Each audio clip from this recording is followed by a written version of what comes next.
In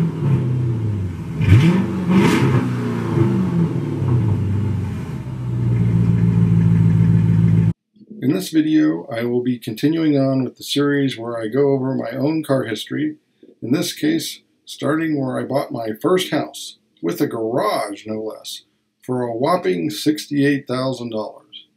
But just before I did that, I bought a truck, which made moving so much easier. In this case, the truck was a 1975 D200, regular cab, long bed, two-wheel drive, slant 6, 4-speed. The radio didn't work, but the 8-track player did. But since my 8-track options were limited, I had Steve Miller's greatest hits on continuous play.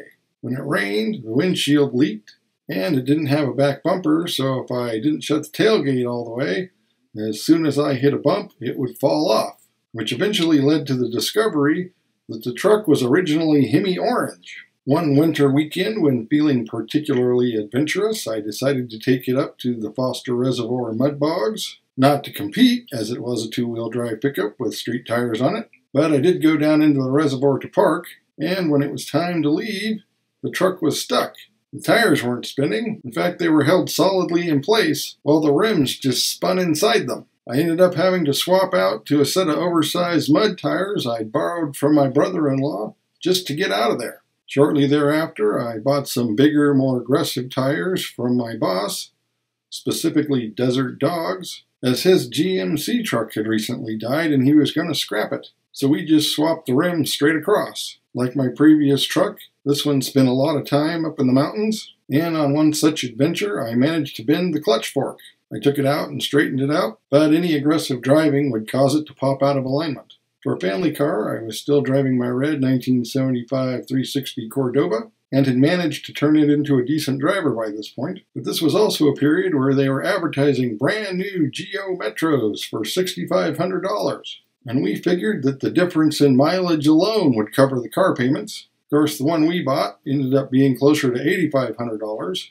Most of that difference in price was due to the fact that we opted for the longer 4-door. Other options that we paid for included intermittent wipers, rear window defrost, and full wheel covers. This was the base 1-liter, 55-horsepower Suzuki Inline 3. It did not come with any sort of radio, but when we put an aftermarket radio in it, we discovered it already had speakers in all 4 doors, even if they were cheap tinny 5-watters. And, as it turned out, the mileage did not end up paying for the car, because we found we drove significantly more often when it was that cheap to go anywhere. Trip to the coast, trip to see family, trip out of state, why not? It's $15 to fill it up. And the result of this was that we put 90,000 miles on it in less than 3 years. Tried putting electrostatic stripes on it to make it look a little different than all of the other generic-looking Geo Metros on the road, but it turned out those would come off as soon as it rained, and as much as we drove that car, I hated it. It was cramped, it was noisy,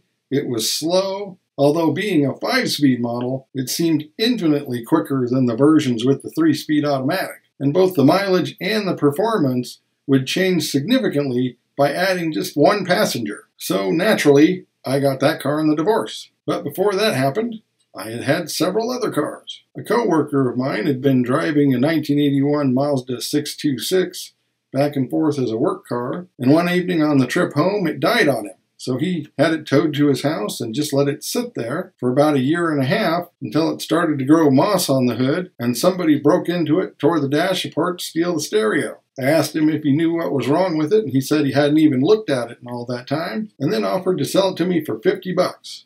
How could I turn that down? Towed it home, and it turned out the problem was simply a clogged fuel filter. It was a 2-liter 5-speed car and was comparatively lively to drive, considering what it was. It smoked a bit, so I tried some of that engine restore oil additive, which actually caused it to smoke even worse, at least for the first couple hours after I added it. And I put the dash back together, but using it as a work car felt like I was rubbing the fact that it was an easy fix into my coworker's face, so I sold it to a friend of mine. And I used the money to buy another Pinto station wagon.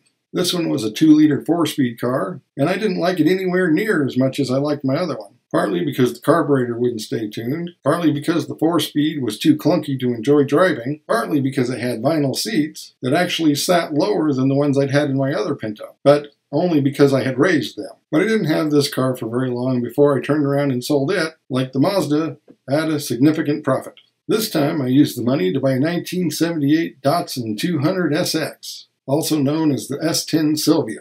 And it even said Silvia on the trunk. Like the previous two cars, this was a 2-liter with a manual transmission, a 5-speed. The styling was, to say the least, unique. The interior was both dark and kind of futuristic. I often compared it to driving a mini submarine. And the performance was actually quite disappointing. It had this weird plastic rocker panel trim that I flipped so that it would look like ground effects. And shortly after I got it, my brother bought a silver one just like it. For him, it was a totally unlucky car. When someone tried to steal it from him, both he and the thief ended up getting arrested, as he was charged for reckless endangerment for riding on the hood of a car on public streets. What the charge of getting pushed out of a moving car, huh? Jaywalking? But it wasn't long before he broke his, and his mag wheels ended up on my car. Eventually, the heater core started leaking, which was something that I didn't want to deal with.